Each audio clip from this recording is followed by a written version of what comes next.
Malungkot po talaga siya. Like, ikaw lang mag-isa, nagte-training, wala kang kausap.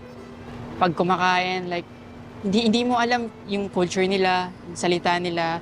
Another barrier na naman po yun sa akin. And experience din. Yun, naranasan ko na din po maguluhan sa sarili ko during those times po na umabot po sa breakdown ng sarili. Sa sobrang hirap po na pinagdadaanan, sobrang lungkot, sobrang, ewan ko kung paano matitake ng teenager na galing sa Pinas, pupunta sa ibang bansa para mag-training ng gano'n. Eh, nagkakaproblema na rin po ako sa training kasi hindi ko na nga din po naiintindihan yung sarili ko.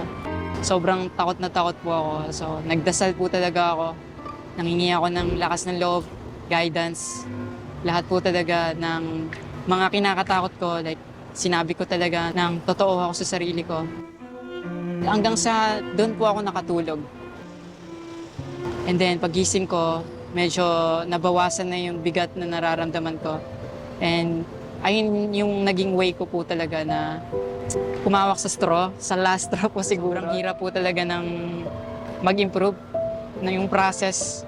And hindi siya ganun ka-enjoyable. Pero worth it po yun lahat. Yung ginawa ko na yun, yung pagstay ko doon, yung hindi ko sinukuhan yung proseso, nagtiwala ako sa ginawa namin ng coach ko. Nag-trust talaga ako kay God na hindi niya ako papapayaan. Even when you feel low, you can still go. Even when you feel slow, you can still go. Even when there's no hope, you can still go. I never answer to no, man, I still go.